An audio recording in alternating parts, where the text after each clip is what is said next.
Every year, hundreds of thousands of babies are born in the United States to parents who aren't American citizens. And the moment they're born, they become American. It's called birthright citizenship, one of the most defining and controversial ideas in U.S. law. But where did this idea come from? And why are people debating it now, more than 150 years later? Let's break it down. Birthright citizenship comes from a single sentence in the 14th Amendment, ratified in 1868, right after the Civil War. It says, "All persons born or naturalized in the United States, and subject to the jurisdiction thereof, are citizens of the United States." That one line changed everything. Before the 14th Amendment, citizenship wasn't clearly defined.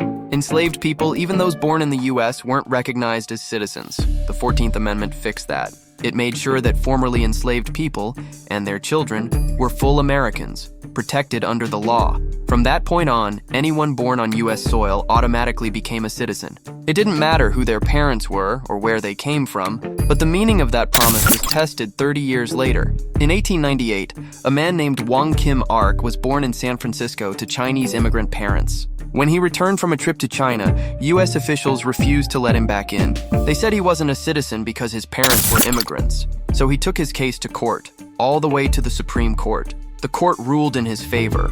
It said the 14th Amendment applied to everyone born in the United States, regardless of their parents' status. That decision became the foundation of what's known as jus soli, the right of the soil. If you're born here, you belong here, today. The U.S. is one of the few developed countries that still follows this rule. Canada does too, but most European nations, like France, Germany, ended automatic citizenship decades ago. They now require at least one parent to be a legal resident or citizen. So why does the U.S. still keep it? Because for many, it represents the core American idea that anyone, from anywhere, can start a life.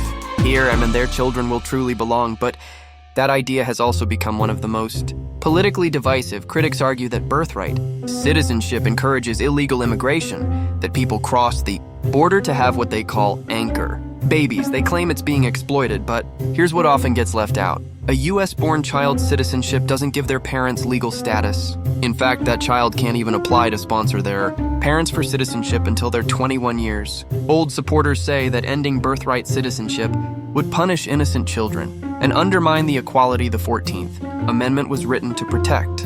Legally, changing it isn't simple. It would likely require a new constitutional amendment, not just a policy or executive order, and that's something America hasn't done in decades. Today, around 4.5 million U.S. citizens were born to undocumented parents. They go to American schools. They pay taxes. They serve in the military. For them, being born here isn't a loophole. It's a promise.